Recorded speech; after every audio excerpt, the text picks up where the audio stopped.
de custos, o que diminuição de custos é uma preocupação legítima do empresariado. Mas essa diminuição de custos deve ser, muitas vezes, calcada não na pauperização, na precarização de postos de trabalho, mas sim, talvez, numa diminuição da carga tributária em cima da folha. Os empresários hoje pagam uma quantidade escorchante. Ser empresário no país hoje é uma atividade de risco. Por quê? Porque há uma base tributária que é um assalto. E não bastasse isso, doutor Pamplona, resta a insegurança desta questão da relação atividade meia e atividade fim. O senhor falou de pejotização. Dentro do PL. Nós tentamos colocar em relação à pejotização, só porque ele falou em pejotização. Pejotização, existem várias questões que restringem a pejotização. Não tenho a certeza que você veja só, por exemplo, a pejotização, nós temos a questão da artigos, porque tem certeza que não funciona. A questão da pejotização. A classe trabalhadora está atônita, não sabe que... O senhor pode dizer qual é o artigo que lhe preocupa? A classe trabalhadora está atônita, o senhor pode dizer qual artigo que lhe preocupa? Então pronto, está preocupado. Então o senhor aponte que é o artigo que onde é que a gente tira o direito do trabalhador? O senhor aponte, a lei está aqui. Essa lei não foi fruto... A lei está aqui, o senhor aponte onde é que tira o direito do trabalhador. A lei não foi fruto de um amplo debate com a sociedade. O senador Renan Calheiros está provocando isso agora, né? Quer criar audiências públicas. Agora virou o ícone da CUT. Quer criar audiências públicas para fazer um debate. Né? Então, eu acho que é um debate que tem que ser mais de base. É um debate que tem que convencer primeiro aqueles que serão atingidos por essa lei. E é o trabalhador, são aqueles que ganham salário mínimo, está entre um ou dois. As pessoas mais prejudicadas. Aumenta a precarização. A gente precisa ter cuidado com isso. Nós não somos contra que se regularize a terceirização no país. Nós não somos contrários a isso. Nós somos contrários da forma que está sendo feita. Enfiando de goela abaixo dos trabalhadores. Você não está sendo justo. Uma lei que a gente sabe que, na prática, não funciona. Pode ser... Aponte onde é que está o problema. Pode ser até escrita com letras de ouro. Aponte onde é que está o problema. Esse discurso não leva a lugar nenhum. A gente vê o esforço governamental quando reduz 2% na folha salarial para se criar mais emprego, não se cria mais um emprego. É só dinheiro no bolso do patrão. A gente vê o governo quando entra com uma lei para criar o primeiro emprego, mas o empresariado brasileiro não cria o primeiro emprego para ninguém. E a gente fica pensando, mais uma lei, mais uma forma que, na prática, vai dizer que vai regulamentar, vai dizer que faz. E o que a gente vê é o seguinte, o salário diminuir, né? A atividade terceirizada chegar na atividade fim das empresas, onde se precisa de uma maior especialização, uma maior capacidade técnica profissional para poder o trabalhador responder aqui à altura da empresa. Vai ter uma prestação de serviço ruim com o trabalhador trabalhadores se acidentando mais, dando maior prejuízo para o Estado, porque são mais afastamentos. Então, é uma lei que está sendo enfiada de goela abaixo nos trabalhadores, e o senhor, deputado Arthur Maia, da Bahia, paciência, faço absolutamente convencido, Ouviu? Quem tem que me orgulho muito da lei. 2018.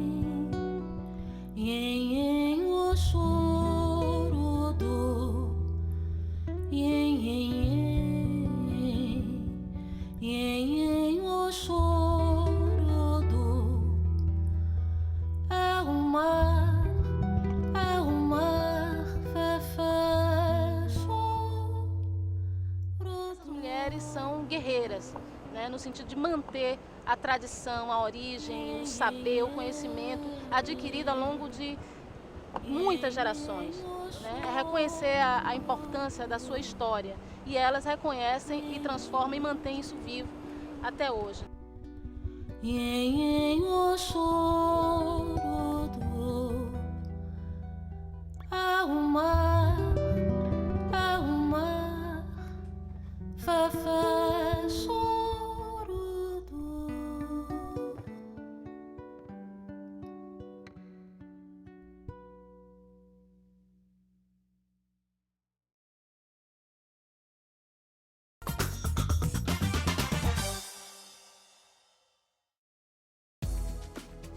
gente está de volta aqui discutindo a terceirização, os efeitos disso para a Bahia, principalmente. Romero, eu queria voltar com você. A gente já percebeu aqui que a garantia dos direitos, a fiscalização, o ganha-perde, é um dos grandes pontos polêmicos.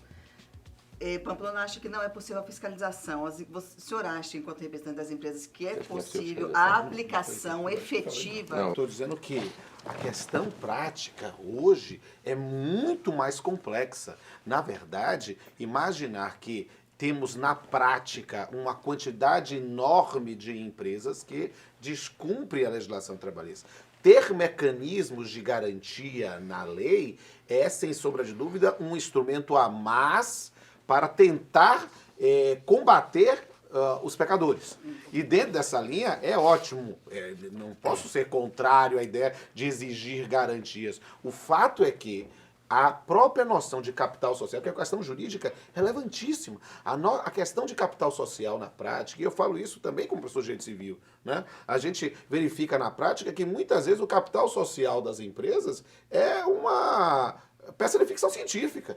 Em termos, um cumprimento maior, e não é somente o cumprimento no campo da justiça, do trabalho, não. É no campo das próprias juntas comerciais. E isso é algo que a gente precisa... Eu digo porque a minha base não é só de trabalho, mas também de civil, de empresarial. E é algo que as entidades patronais têm de combater essas empresas fantasmas de uma forma... Deixa eu fazer uma pergunta aqui. Você não acha, só para concluir, porque a sua opinião, inclusive, professor de Direito Civil, contribui muito aqui com esse debate.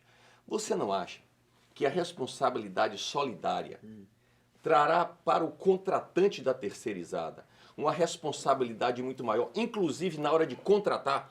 Porque, veja bem, se ele tem uma empresa que está lá dizendo que tem um capital social de R$1 milhão, ele na hora de contratar, sabendo que se aquela empresa não adimplir as obrigações com o trabalhador, ele será responsabilizado, ele contratante, ele próprio vai observar se essa empresa de fato tem esse capital, entendeu? Então essa é a questão. Se conseguirmos manter a ideia de solidariedade sempre, é essa a ideia, porque o processo legislativo tem idas e vindas. Mas eu digo, é porque eu posso dizer da parte do senhor, mas a gente vai discutir no Senado, e isso é importantíssimo, eu não tenho dúvida. E nesse ponto subscrevo o que o deputado falou. Ter uma garantia expressa de solidariedade sempre pode ser um instrumento útil para combater a fraude e, mais importante, lá na Justiça do Trabalho. Porque eu até faço um compromisso aqui com você, aqui na minha terra, aqui na Bahia. Quando voltar do Senado, se houver alguma modificação, naturalmente o relator sou eu. Certo. Eu me comprometo com a Bahia e com o Brasil que, se for modificado esse item de responsabilidade que nós colocamos como solidária para subsidiária no Senado, eu farei de novo a mudança na Câmara para que prevaleça o solidário. Ótimo. Isso é um compromisso que nós temos. Isso vai ser ótimo. Isso é muito importante. Porque é a preocupação, perceba, a preocupação é com a adimplência. A preocupação é com a situação. E note que há muitas questões que não podem ser fechadas os olhos. Por quê? Porque às vezes não é somente o passível visível. Sabe? Eu digo isso com absoluta liberdade no meu dia a dia, como juiz do trabalho da gloriosa primeira vara do trabalho de Salvador. Estou à disposição de você, cidadão, para vir conversar, quer discutir, verificar a situação do seu processo. Estou à disposição, porque nós somos servidores públicos, nós temos que prestar a nossa contribuição para ajudar. E aí, nessa linha, o que é que acontece? Tem o passivo invisível. Qual é o passivo invisível? É a empresa que faz horas extras, mas frauda o cartão de ponto. É a empresa que exige, bota o empregado em condições insalubres e não faz a perícia suficiente.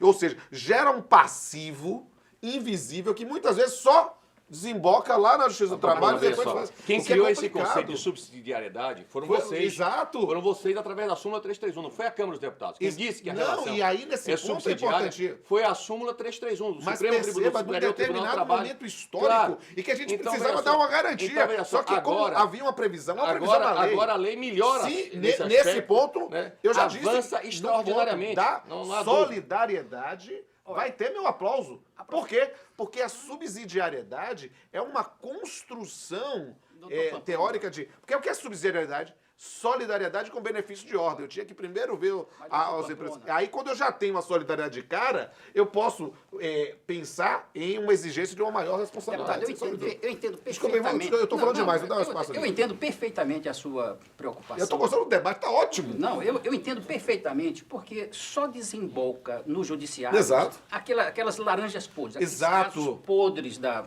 terceirização. E mais ainda, quando a lei ignora o fato social se vinga ignorando a lei. Exatamente. Nós não tínhamos uma lei. Agora temos uma lei que protege o trabalhador e que dá a segurança jurídica para o contratante. Partimos, eu acho que já é consenso aqui, já é consenso na sociedade que terceirização é algo que está instalado e vai ser ampliada, como está ampliada no mundo inteiro. Agora, não podemos ter terceirização sem proteção ao trabalhador e sem dar garantia ao contratante. Eu gostei muito da sua fala nesse ponto, porque a verdade é o seguinte, aí eu digo até, sério, na verdade, a gente não está conformado com a terceirização. Nós estamos reconhecendo que é um fato. Ou seja, a ideia da terceirização... Eu digo isso com liberdade. Eu participei do Congresso Mundial em 2006, na França, e discutia especificamente essa ideia. Olha, a terceirização, intermediação de mão de obra tem que ser sempre excepcional. Por quê? Porque a ideia da proteção, de agregar o empregado à estrutura da empresa, a cultura da empresa, a sentir solidariedade, não no sentido jurídico, mas solidariedade no sentido de ver-se igual. Diga aí, me permita, Pamplona. Me permita, Homero também, deputado Claro, estamos aqui Maia, no relator. bate-papo. Permita dizer que essa lei, da forma como ela, a abordagem dessa lei, a abordagem do PL, que vem de um empresário, né, Sandro Mabel, ela gerou uma grande desconfiança no seio da classe trabalhadora, né? E a gente, Qual é a desconfiança? a, assim, desco- palpável? a desconfiança é do cumprimento da lei. Os milhões de processos contra os empresários brasileiros que tem aí nos tribunais, que o Homero acabou de dizer aqui, é isso. Hoje, o que é que a gente vive hoje? Nós vivemos hoje uma situação onde o empresário recebe todas as benesses do governo, vem se instalam no Estado, atrai os trabalhadores, quando acabar no final dos contratos vão embora e a gente não acha essa turma. E amanhã depois ele abre outra empresa com outro empresário é inimigo. e está enrolando É o inimigo todo a ser mundo combatido, aí. é o empresário. E aí a gente Tem que não destruir vê, o empresário, não é isso vê- aí. a gente não vê esse debate. Vamos combater o empresário. A gente não vê isso. Tem os bons empresários, tem os maus empresários nesse país. Mas a gente quer ter a certeza, a gente quer ter a garantia. Não só a questão da responsabilidade solidária Me diga que, uma que, coisa, que, assim, que- eu que tô tem muito que feliz. imperar nesse projeto. Agora, tem outras questões mais que a gente precisa ver. Olha, Mas essa eu forma tô desse muito feliz. debate, Deixa eu perguntar ela é pra vocês muito dois. ruim. Tá. E eu acho Antes- que esse parlamento tem uma tendência a votar questões dessa forma, sem querer fazer audiência pública, sem querer debater Aurelice, mais Aurelice, com as deixa eu perguntar aqui. pessoas, fica muito enclausurado só ali na mão de meia dúzia de interessados antes- com a aprovação Não, de certos peraí, Peraí, projetos. não, Antes falou desse da projeto- tramitação da lei, me permita me dizer o Vai. seguinte, olha só, essa lei é de 2004. Há 15 anos essa lei tramita no Congresso Nacional. Dá 11 deputados. De lá pra cá é 11 anos. É. Eu falei 15, foi mal. Foi. 11 anos. E nesses 11 anos ela passou pela Comissão de Desenvolvimento Econômico, foi aprovada. Passou pela Comissão do Trabalho e todas essas comissões têm participação de deputados de todas as naturezas. O parlamento é plural. Está lá o deputado que tem a relação sindical, que tem a relação empresarial, todos estão lá, você sabe Esse disso. deputado pode ter Então passado depois por Jesus passou, Cristo, mas a lei tá ruim, aí e aí depois você quer dizer passou, bom, mas essa é a sua visão, A lei tá essa é a sua ruim. visão. Depois, A lei tá ruim, quando deputado. passou na Comissão do Trabalho, O senhor está aprovando. o cidadão chegou, que quando passou na Comissão do Trabalho, a o então presidente terceirização de Marco piloto Maia, de avião. o presidente O senhor que Marco viaja Maia tanto de avião, criou tá aprovando a ideia isso. de fazer uma A comissão terceirização especial. das companhias aéreas. Fez a comissão Botar um especial, piloto fez a comissão terceirizado. especial Aí eu e a quero comissão ver. especial aprovou também o texto com uma larga margem. Aí foi para mim na Comissão de Constituição e Justiça. O então ministro Gilberto Carvalho disse que me chamou lá, pedido inclusive da CUT, para dizer que a lei precisava ter uma discussão maior e tal. E aí foi que nós iniciamos um sim, amplo meu debate. Com eu já digo eu como relator, porque eu não peguei o projeto do começo, é o que eu assumi como relator. Realizamos um amplo debate no âmbito do Ministério do Trabalho, na sede do Ministério do Trabalho, durante todo o recesso parlamentar em julho de 2013. Estavam lá todas as centrais sindicais, Mas as você tem 6 que dizer centrais, que você ia com as posição 6 centrais fechada. importar E dizia, estavam isso lá. aqui não muda, Estavam lá Aí não é debate. todos os Tem que dizer setores empresariais. Tem que Estavam dizer lá que você ia com 7 posição ministérios. fechada. 7 ministérios. Ia com E posição estava lá fechada. eu como relator. Fizemos esse debate. Acatei Eu posso dizer aproximadamente. assim como você fala do parlamento. Se você deixar eu acabar a minha fala, Assim, o senhor pode falar depois. não, essa se você resenha- deixar eu acabar a minha essa fala, eu posso resenha- falar depois. Tem uma Se o senhor calma. interromper minha fala o Você tempo tá inteiro, fazendo- eu também não vou deixar você falar. Recentemente eu vi Dilma recebeu os representantes das entidades trabalhistas e ela disse que ela é a favor da regulamentação, que se regulamente, né, o projeto da terceirização, mas que resguarde os direitos trabalhistas. E principalmente essa questão que a gente estava falando aqui do que é meio, o que é fim. Como é que as empresas veem isso? Eu vejo isso como um progresso fantástico, porque até um mês passado o governo não queria falar em terceirização. O movimento sindical, tão pouco. O judiciário, mais ainda.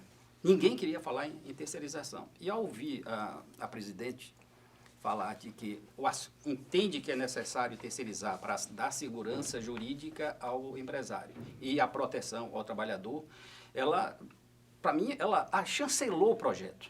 E aí? Se eu me permite, só para fazer a observação, porque eu concordo. Na verdade, não é que é necessário terceirizar, é necessário disciplinar legalmente a terceirização para dar segurança. Perfeito, Essa é a ideia. porque a terceirização já existe, está instalada Exato. e será ampliada aqui e 14 no milhões mundo de inteiro. trabalhadores Exato, terceirizados. exatamente. E mais, eu fiquei até 12 feliz vírgula na vida. claro. Eu fiquei feliz porque, ao concluir o pronunciamento, disse que ela só precisa definir uma coisa, atividade e meio e atividade fim. Pronto, essa aí é a parte mais fácil para mim. Hoje em dia é a parte mais fácil entender de que essa fronteira não existe e é uma discussão estéril, boba, que não vai levar a lugar nenhum. Então, através desse pronunciamento do governo, do executivo, eu estou entendendo que o projeto, deputado, Olha só, mas Já Isso é uma que questão foi o interessante, governo... existe aqui Já que foi o Vamos lá. governo... Só rapidinho, porque essa é uma questão que enseja, desperta paixões. Essa, sem sombra de dúvida, é uma questão